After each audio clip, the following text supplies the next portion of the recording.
mga igsoon, good evening. Right now it's 6:25 in the evening and I am bringing with me a little balde because we are going to get water from the sea para panghugas o.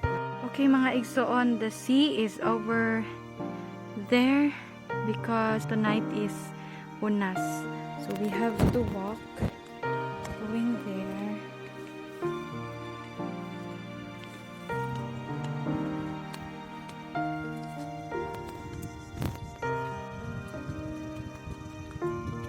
We're now here at the sea and we are now going to get water para panghugas sa mga plato namin.